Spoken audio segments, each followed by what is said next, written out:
Okay, let's dive right into this. The whole AI landscape right now, it feels like the Wild West, doesn't it?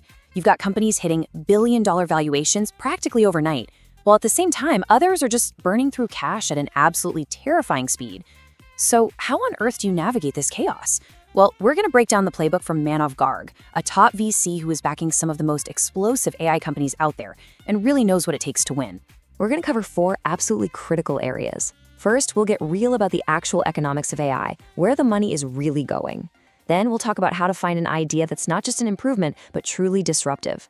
Third, we'll walk through a step-by-step guide to take that big idea to market. And finally, we're going to peek inside the mind of a VC to see what they are actually looking for when they write those big checks.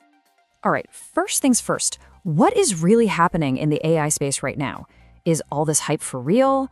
Is it sustainable growth, or is there something else going on under the hood that we should be worried about? I mean, look, when the CEO of OpenAI himself says this, you know the stakes are incredibly high. It feels a lot like the early days of the internet, you know? There's this massive, massive opportunity, but there's also a massive risk. So to figure out how to survive, we first have to understand where the money is actually flowing.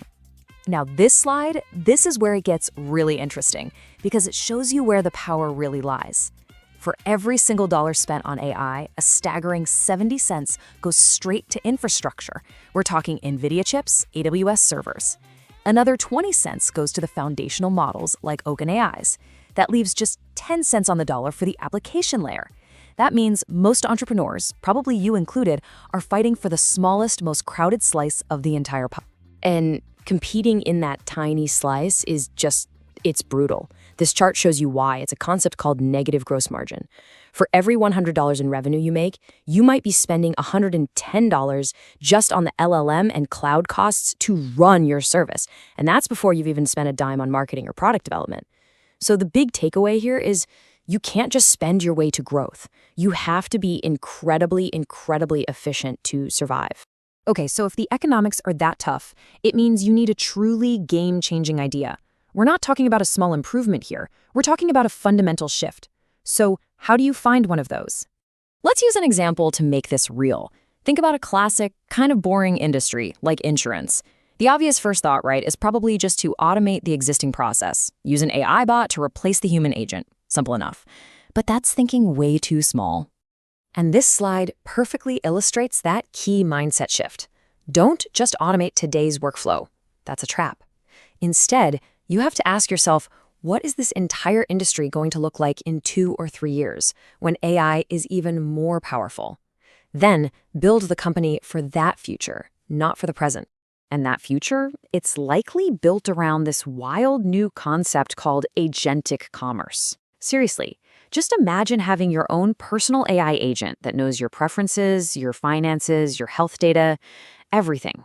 This agent doesn't just browse for you, it goes out and negotiates with other AI agents from insurance companies to find the absolute best plan, and then it just buys it for you. It completely collapses the entire customer journey. Now this creates a massive new battleground. When my personal AI agent is talking directly to Zomato's delivery agent, who really owns the customer relationship? Is it Zomato, or is it the company that provides my agent, like OpenAI? This, right here, is the trillion-dollar question that companies from Policy Bazaar to Google are absolutely racing to answer. Let's keep moving. So you've imagined the future. You have your big, game-changing idea. Awesome. But how do you actually take it to market and get it into people's hands without burning through all your cash? This is where Manav lays out a very specific 4-step go-to-market playbook. It starts with influencers, then builds into brand, then you layer on performance ads. But it's all aimed at one ultimate goal, organic growth. Let's break down that first step, because it's probably not what you think. When it comes to influencer marketing, the mistake most founders make is thinking way too narrowly. If you have a finance app, don't just go to finance creators. Go broader into adjacent categories like education or lifestyle influencers whose audience fits your ideal customer profile. And this is crucial. Don't give them a rigid script. Let them talk about your product in their own voice. It works so much better. But, and this is a big but, this kind of broad influencer strategy needs a real commitment. You should be budgeting around $10,000 to $20,000 a month, which adds up to the numbers you see here over about 6 months. You can't just test it for 2 weeks and give up. A proper test requires a real investment to see real results. So how do you know if it's all working? This is it. This is the ultimate metric. After about 6 months, more than half of your new customers should be coming from organic word of mouth. Not from paid ads, not from influencers, but from people loving your product so much that they're telling their friends about it. That is how you escape those negative gross margins we talked about earlier. So you have the idea, you have the GTM plan, and you're getting that amazing organic traction. Now for the final piece of the puzzle, getting funded. What are VCs like Manav Garg actually looking for when they decide who to back? Well, it really comes down to 3 things. And surprisingly, the product itself isn't even number 1. It all starts with the founder's purpose. Then, it's about the nature of the problem they're solving. And finally, it's about their ability to build a lasting advantage, a real moat. So what exactly is a hard problem? Well, it's not just about technical difficulty.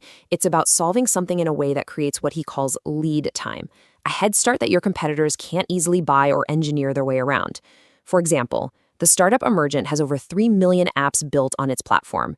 The data and the network effects from that are a massive advantage. A new company, even with brilliant engineers, would take years to catch up to that. That's a hard problem. And ultimately, this quote really says it all. VCs aren't looking for a quick flip or just a clever hack. They are looking for purpose-driven founders who genuinely want to build something that fundamentally changes an industry.